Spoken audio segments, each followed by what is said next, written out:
말씀 앞에서 경외함으로 주께 홀로 섭니다.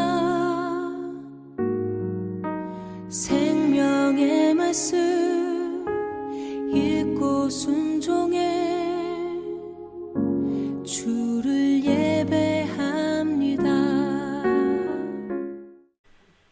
사랑하는 믿음의 가족 여러분, 주님 안에서 새로운 한 주가 시작되었습니다. 이번 한 주도 하나님의 말씀과 함께 승리할 수 있기를 소망합니다. 하루 한 장 말씀과 함께 2020년 5월 18일 월요일 신명기 17장의 말씀입니다. 사도신경으로 신앙 고백하겠습니다. 전능하사 천지를 만드신 하나님 아버지를 내가 믿사오며 그 외아들 우리 주 예수 그리스도를 믿사오니 이는 성령으로 잉태하사 동정녀 마리아에게 나시고 본디오 빌라도에게 고난을 받으사 십자가에 못 박혀 죽으시고 장사한 지 사흘 만에 죽은 자 가운데서 다시 살아나시며 하늘에 오르사 전능하신 하나님 우편에 앉아 계시다가 저리로서 산 자와 죽은 자를 심판하러 오시리라. 성령을 믿사오며 거룩한 공회와 성도가 서로 교통하는 것과 죄를 사하여 주시는 것과 몸이 다시 사는 것과 영원히 사는 것을 믿사옵나이다. 아멘. 오늘의 말씀은 신명기 17장 1절부터 20절까지입니다. 구약성경 288면 신명기 17장 1절부터 20절까지 말씀을 한 절씩 번갈아 가면서 받들어 읽겠습니다. 흠이나 악질이 있는 소와 양은 아무것도 내 하나님 여호와께 드리지 말지니 이는 내 하나님 여호와께 가증한 것이 됨이니라. 내 하나님 여호와께서 내게 주시는 어느 성중에서든지 너희 가운데에 어떤 남자나 여자가 내 하나님 여호와의 목전에 악을 행하여 그 언약을 어기고 가서 다른 신들을 섬겨 그것에게 절하며 내가 명령하지 아니한 1월 성신에게 절한다 하자. 그것이 내게 알려짐으로 내가 듣거든 자세히 조사해 볼지니 만일 그 일과 말이 확실하여 이스라엘 중에 이런 가증한 일을 행함이 있으면 너는 그 악을 행한 남자나 여자를 네 성문으로 끌어내고 그 남자나 여자를 돌로 쳐 죽이되 죽일 자를 두 사람이나 세 사람의 증언으로 죽일 것이요 한 사람의 증언으로는 죽이지 말 것이며 이런 자를 죽이기 위하여는 증인이 먼저 그에게 손을 댄 후에 뭇 백성이 손을 댈지니라. 너는 이와 같이 하여 너희 중에서 악을 제할지니라. 내 성중에서 서로 피를 흘렸거나 다투었거나 구타하였거나 서로 간에 고소하여 내가 판결하기 어려운 일이 생기거든 너는 일어나 내 하나님 여호와께서 택하실 곳으로 올라가서 레위 사람 제사장과 당시 재판장에게 나아가서 물으라. 그리하면 그들이 어떻게 판결할지를 내게 가르치리니 여호와께서 택하신 곳에서 그들이 내게 보이는 판결의 뜻대로 내가 행하되 그들이 내게 가르치는 대로 삼가 행할 것이니 곧 그들이 네게 가르치는 율법의 뜻대로 그들이 네게 말하는 판결대로 행할 것이요 그들이 네게 보이는 판결을 어겨 좌로나 우로나 치우치지 말 것이니라. 사람이 만일 무법하게 행하고 내 하나님 여호와 앞에 서서 섬기는 제사장이나 재판장에게 듣지 아니하거든 그 사람을 죽여 이스라엘 중에서 악을 제하여 버리라.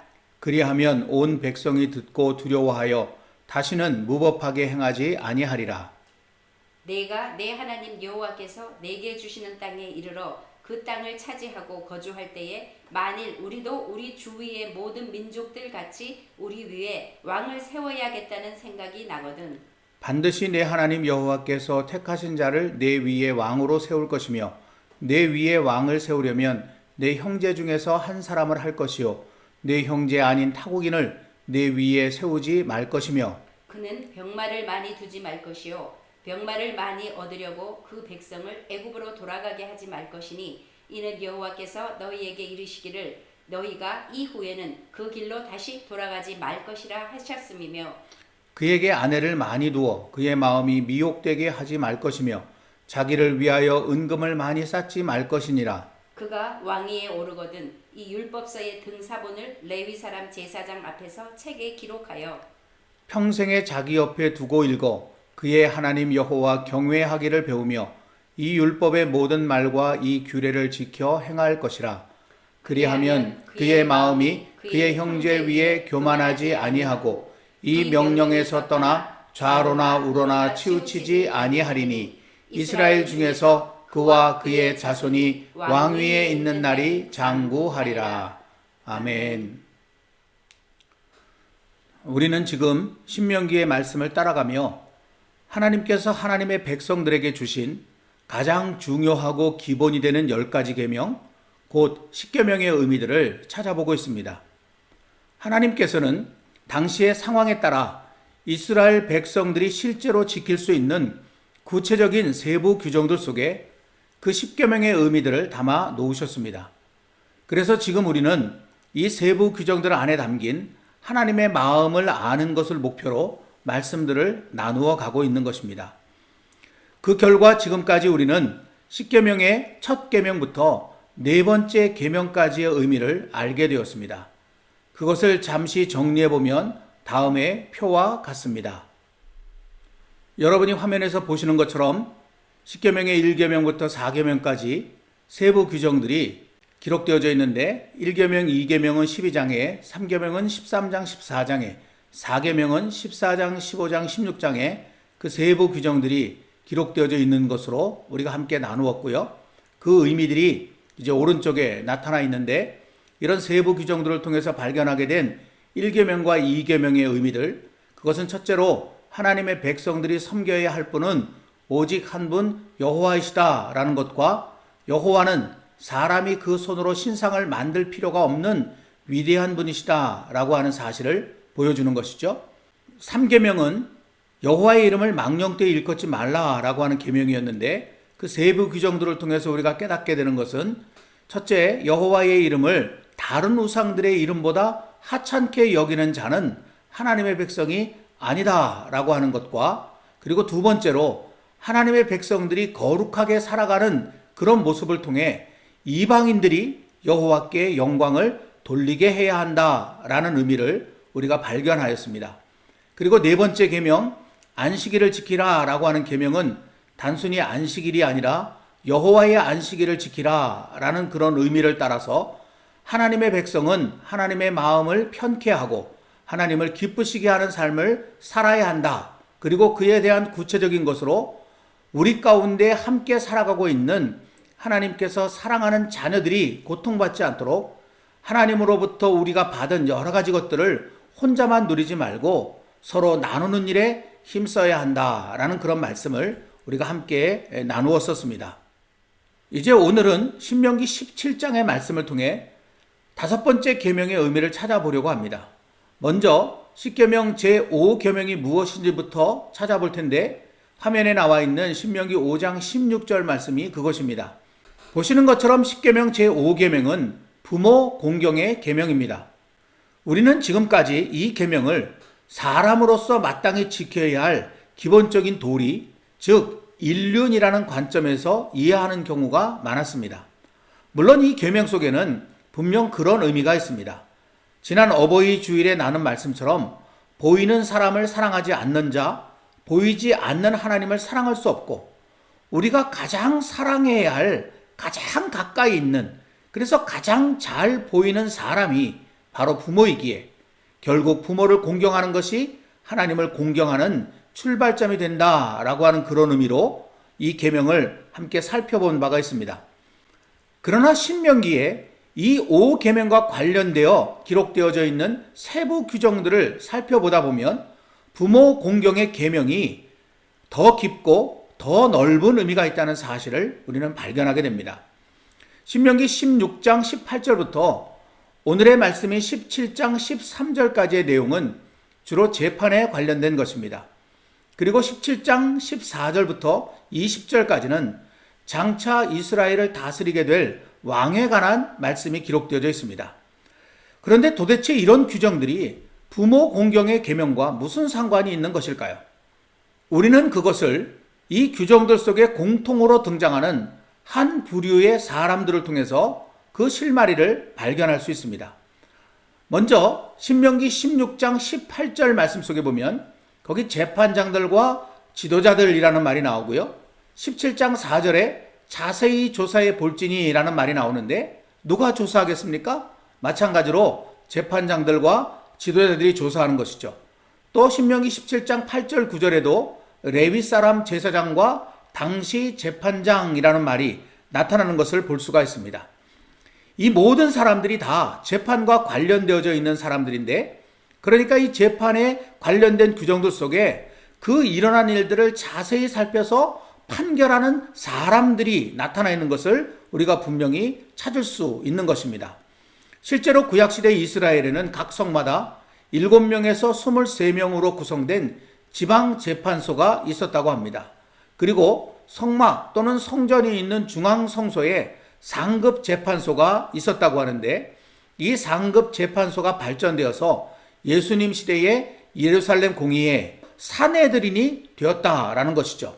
그림을 하나 여러분께 보여드릴 텐데, 이 그림이 당시의 사내들인이 회의하는 그런 모습이었다고 하거든요.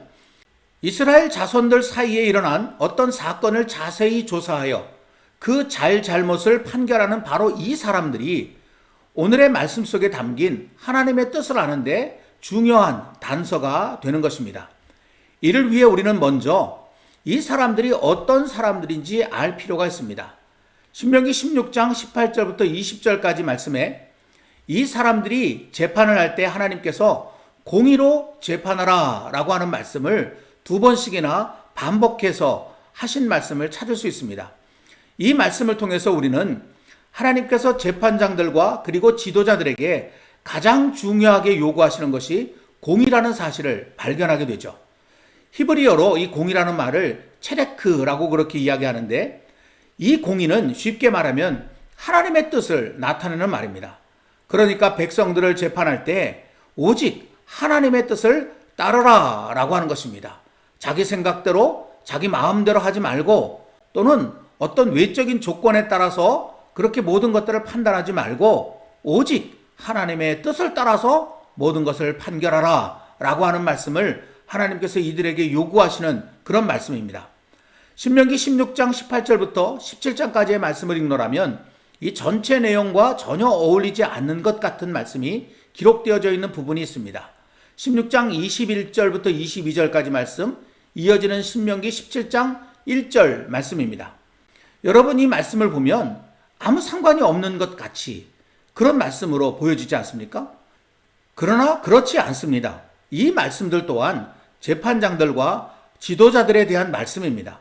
하나님의 백성을 재판할 재판장들과 지도자들은 오직 하나님의 뜻 이외에 그 어떤 것도 마음에 두어서는 안 된다는 것이 신명기 16장 21절 22절 말씀이고, 하나님 보시기에 흠이 있어서도 안 된다는 것이 신명기 17장 1절 말씀의 의미인 것입니다. 하나님께서 그 구체적인 예를 들어주시기도 하셨는데, 사사로운 관계가 판결에 영향을 미쳐서도 안 되고, 뇌물을 받고 판결을 굽게 해서도 안 된다는 것입니다. 하나님께서는 이렇게 먼저 재판장들과 지도자들에게 철저하게 하나님의 뜻을 알고 그 하나님의 뜻만을 유일한 판단의 근거로 삼으라고 강력하게 말씀하셨습니다. 그래서 이스라엘의 지방재판소와 중앙재판소에는 반드시 하나님을 가까이 섬기며 하나님의 말씀을 듣는 제사장들과 레위 사람들이 포함되어 있어야 합니다. 예수님 당시의 사내들인도 모두 71명으로 구성되었었는데, 대제사장이 의장이 되고 24명의 제사장, 24명의 백성의 지도자, 22명의 랍비 학자들로 구성되어 있었다고 하는 것입니다. 다시 말하면 하나님의 뜻을 가장 중요하고 소중하게 여긴 것이 그 구성 인원을 통해서도 우리는 발견할 수 있는 것이죠. 이렇게 백성을 재판할 사람들이 어떤 마음으로 그리고 무엇을 기준으로 삼아 판결할 것인가를 말씀하신 하나님께서는 이제 백성들에게 그 재판장들과 지도자들의 말을 하나님의 뜻으로 알고 공경하라고 이야기하십니다. 오늘 말씀 10절과 11절 말씀입니다. 여호와께서 택하신 곳에서 그들이 내게 보이는 판결의 뜻대로 내가 행하되 그들이 내게 가르치는 대로 삼가 행할 것이니, 곧 그들이 내게 가르치는 율법의 뜻대로 그들이 내게 말하는 판결대로 행할 것이요, 그들이 내게 보이는 판결을 어겨 좌로나 우로나 치우치지 말 것이니라. 이 말씀이 바로 그것입니다. 나아가서 하나님은 만약 어떤 사람이 이 재판장들과 지도자들의 판결에 따르지 않으면 그런 사람은 죽이라고까지 말씀하셨습니다. 그 말씀이 12절 말씀 속에 기록되어져 있습니다. 심지어 하나님께서는 장차 이스라엘을 다스리게 될 왕이라 할지라도 하나님의 뜻, 곧 하나님의 말씀을 들고 서 있는 사람을 무시하지 말고 공경해야 한다고 말씀하셨습니다. 그 말씀이 오늘 14절 이하에 쭉 기록되어 있는데 그 중에 18절, 19절 말씀만 보겠습니다. 그가 왕위에 오르거든 이 율법서의 등사본을 레위 사람 제사장 앞에서 책에 기록하여 평생에 자기 옆에 두고 읽어 그의 하나님 여호와 경외하기를 배우며 이 율법의 모든 말과 이 규례를 지켜 행할 것이라. 아멘. 여러분, 이 말씀에서 노란색 밑줄 그어져 있는 저 부분은 사실은 생략을 해도 전혀 이상하지 않습니다.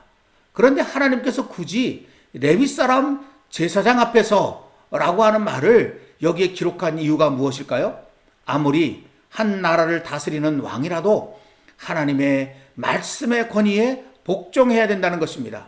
그래서 그 하나님의 말씀을 붙들고 있는 그 사람 앞에서 하나님의 말씀을 기록하고 그것을 평생 자기 옆에 두어야 한다고 그렇게 말씀하신 것이죠. 이처럼 오늘 말씀에서 하나님께서는 하나님의 뜻을 따라 판단하는 재판장, 하나님의 말씀을 들고선 지도자들을 공경해야 한다고 이스라엘 자손들에게 또한 강력하게 말씀하셨습니다. 바로 이것이 십계명 제5계명인 네 부모를 공경하라는 계명의 확장된 의미이고, 그리고 진짜 우리가 깨닫기를 원하시는 하나님의 마음이 바로 이것이라는 것입니다. 즉 하나님께서 내 부모를 공경하라는 계명을 주신 것은 단순히 인륜적인 차원에서만 주신 것이 아니라 누구든지 하나님의 마음으로 하나님의 뜻으로 나를 가르치고 훈계하는 일을 결코 무시하지 말라는 깊은 뜻이 담겨 있다는 것입니다. 그래서 한때 하나님의 마음을 가장 잘 헤아렸던 지혜자 솔로몬은 부모 공경의 계명을 이렇게 표현하였습니다. 내 아들아, 내 아비의 훈계를 들으며 내 어미의 법을 떠나지 말라. 아멘. 그리고 위대한 사도 바울 또한 이 계명을 하나님의 뜻을 따라 재해석해서 우리에게 다음과 같이 전해주었는데 에베소서 6장 1절 말씀입니다. 자녀들아, 주 안에서 너희 부모에게 순종하라. 이것이 옳으니라. 여러분, 이 제5계명 속에 이런 뜻이 담겨져 있기 때문에 하나님께서는 이 계명 안에 10계명 가운데 유일하게 축복의 약속을 담아 놓으신 것이죠. 그리하면 내 하나님 여호와가 내게 준 땅에서 내 생명이 길고 복을 누리리라.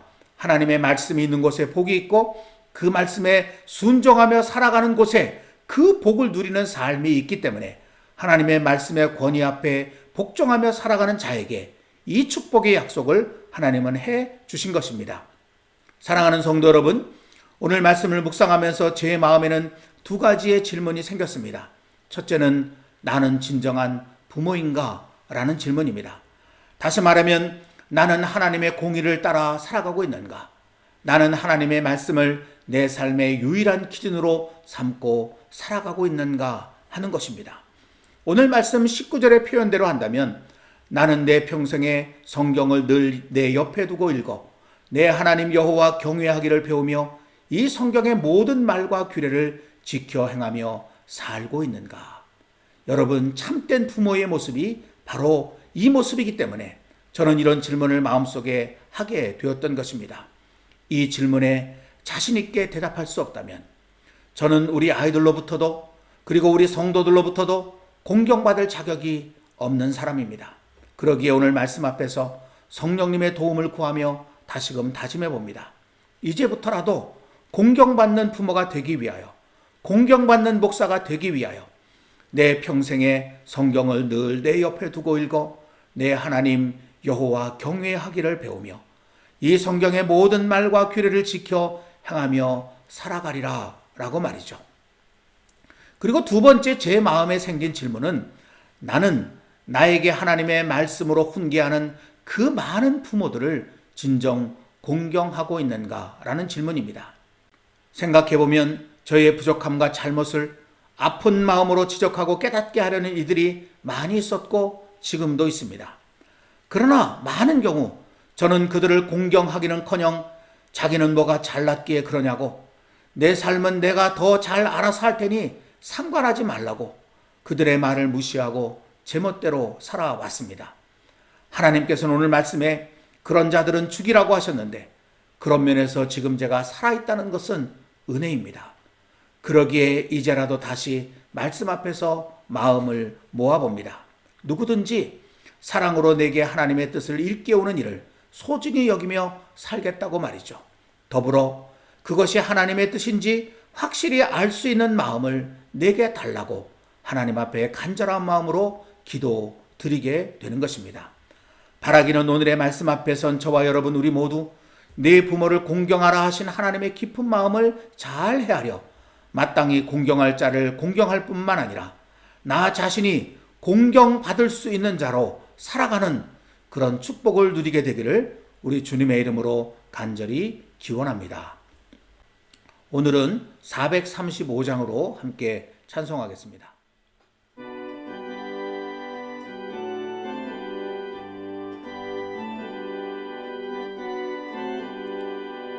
나의 영원하신 기업 생명보다 귀하다. 나의 갈 길 다가도록 나와 동행하소서. 주께로 가까이 주께로 가오니 나의 갈 길 다가도록 나와 동행하소서. 세상 부귀한 일함과 모든 명예 버리고 험한 길을 가는 동안 나와 동행하소서. 주께로 가까이 주께로 가오니 나의 갈 길 다가도록 나와 동행하소서. 어두운 골짝 지나가며 험한 바다 건너서 천국 문에 이르도록 나와 동행하소서. 주께로 가까이 주께로 가오니 나의 갈 길 다가도록 나와 동행하소서.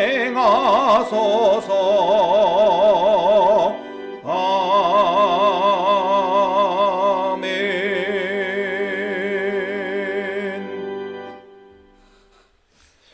기도하겠습니다. 사랑과 자비의 하나님 아버지, 또 저희들에게 새로운 한 주간을 허락해 주셨습니다. 이번 한 주간에도 하나님의 말씀과 함께, 그리고 이 말씀 속에 담겨져 있는 하나님의 은혜와 축복을 누리며 살아갈 수 있기를 간절히 소망합니다. 오늘 신명기 17장의 말씀을 통해서 하나님의 음성, 하나님의 마음을 저희들이 다시 한번 깨닫게 됩니다. 내 부모를 공경하라 하신 이 계명이 어떤 의미인지, 이 속에 담긴 깊은 의미를 저희들이 헤아려 알게 되기를 원합니다. 먼저는 우리 모두가 참된 부모로 설 수 있기를 원합니다. 하나님의 공의를 가슴에 품은 자, 하나님의 뜻을 삶 속에 세우는 자, 주님께서 원하시고 기뻐하시는 삶을 아름답게 살아가는 자로 우리가 먼저 설 수 있도록 도와주시고, 그리하여 우리의 말 한마디, 우리의 행동 하나하나마다 하나님의 놀라운 권위가 나타날 수 있도록 주님, 저희들을 세워가게 하여 주옵소서. 그리고 한 걸음 더 나아가서 저희들이 연약하고 부족하기에 우리의 삶을 세우고자 안타까운 마음으로 주의 뜻을 전하는 귀하고 소중한 사람들을 저희들이 공경하며 살아갈 수 있게 되기를 원합니다.